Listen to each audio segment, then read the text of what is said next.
Hi everyone, it's Connor here from Durham Hearing Specialists. I hope you're doing well and welcome to another very interesting case here. What you're going to see in this video is the same patient, both of his ears, and in this first ear, this is really the more interesting of the two. We've got some pale wax here at the periphery, very easy to suction away, not really a problem at all. You can get it with a standard sized suction probe here. But right in the back, there is a lump of what is probably the blackest wax that I've ever seen. And, you know, if I didn't know any better, I'd say it was a piece of coal. Now, obviously it's not coal, it can't be coal, that's impossible, but just look at the color of it. Have you ever seen anything like that? I mean, it's quite remarkable. Now, when we say black wax in other videos, obviously we mean dark brown, really dark brown, because the wax is old, it's had plenty of time to oxidize, and it's dark brown. This is quite on another level. So I'm going in here with a fine end, and mercifully there is movement there. So I was dreading it because I thought it might be adhered to the canal, but there is movement there. And notice how when I pull this chunk up, the oil recedes and it flows into that little anterior recess, so the trench in front of the eardrum. And then when I put the plug down, the oil splashes back forth. So that's a sign that the plug is actually kind of anchored into the trench. And then I've lifted it up, the oil has flowed into that trench. Then when I put it back down again, the oil comes out. So, but thankfully, the oil has given me just enough lubrication, just enough position to slide this, well, it's sort of like a black kind of hard plate of debris. So it must have been in there an incredibly long time to get that color. So there we have it. And if we look in the ear now, you know, the eardrum's perhaps a little bit tarnished with wax, but notice how it's kind of pink purpley around the bottom there. When I first saw that colour, I thought, ooh, is there a little bit of hemorrhaging there? Is a little bit of hematoma? But no, it's probably just, you know, looking a little bit rosy there due to the abrasion of me lifting it up and down. This is the second ear. Nothing too unusual in this ear, although the eardrum is, you know, smattered and speckled with dry hard wax. So again, we've got this kind of classic chewing gum sort of dried molasses type earwax in this ear. So drowned it in olive oil and just cleaning up the periphery here. And if you ever see me kind of violently kind of move the suction probe up and down at the entrance after I've done olive oil, it's because I'm trying to sort of get as much oil off these hairs so it doesn't smear up the endoscope. And again, we've got a nice flap of dead skin kind of adhered to the canal, and then we've got this central bit here. And at the moment, I'm just kind of probing to see, you know, what's the best way of dealing with it. And see kind of here, I'm trying to peel the skin off the right-hand side, and I'm fairly sure at one point or another, I try and kind of scrape it off and it hurts the patient. So I've got to try a slightly different tactic. I thought that by sort of, I think it's here, yeah, he didn't like that. I thought that by peeling it off the right-hand side, I could kind of bundle it all together as one sort of package of debris.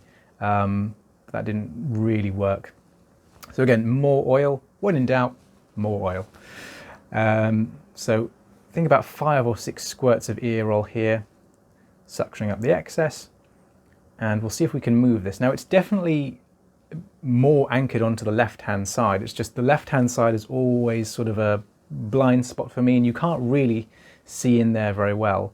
So normally what I should be doing is kind of tilting the endoscope sort of to the left so I can see round the corner, but it's very difficult for me to get that angle and hold the suction probe at the same time and sort of get into that area. So I'm sort of seeing if I can just detach this debris off the right hand side, and again, even just that little bit of loosening will gain me some position. And again, you can see all the oil glistening there, giving me some lubrication. And this kind of central bit here, now we can see some movement right there, which is a good sign for me. So I think I'm using the fine end here. The reason that I'm using the fine end, I mean, this would come out very, very easily with a standard size probe, but I'm using a fine end here, probably around minus 500 millimeters of mercury, something like that. The reason I'm using a fine end is because the eardrum is actually exposed back there, and there's not too much of a hearing loss, so it can get very, very loud when we're that deep in the ear.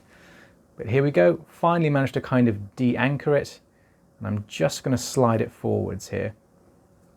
And what you will see in the background is that the eardrum is nicely intact. It looks great, but there's basically kind of dried flakes of very, very dark wax on the drum. So there's no horrible pathology going on here.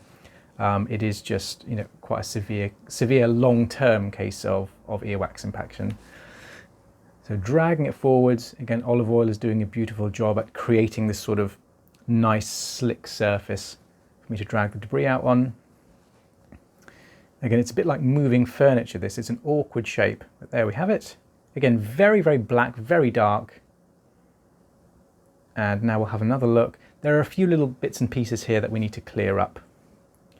So if we move in, we can see the eardrum back there. It may not look recognizable, but what you're looking for is kind of bluish gray skin. And you can see just on the right-hand side, you can see that kind of coming through, but obviously it's kind of smeared and smattered with wax. This last little bit here, for some reason, as I was working on this, I thought, why isn't this coming away?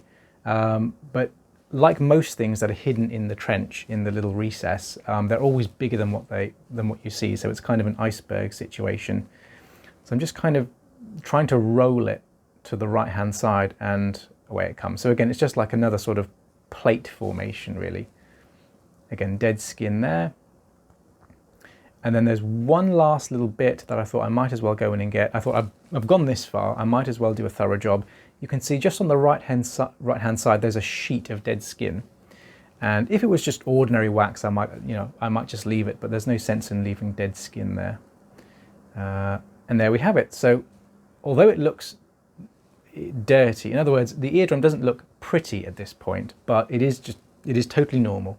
You know, those sort of brown smearings and smatterings will, you know, resolve very naturally in the shower or the bath. There's no need to kind of scrape it off the eardrum or irrigate it further. Hearing loss resolved. Patient very, very happy. Here's the debris. And this is the fine end here.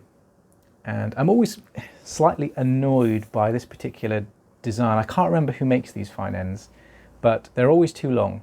They're made physically too long, and it's awkward to kind of get the right angle and brace on the patient's face at the same time, but there we go. So there we go. I hope you found that procedure interesting. It was really, really fun to perform, really enjoyable. If you have any questions, leave them down in the comment section below. I'll try my very best to get back to you, and as always, I will see you on the next video.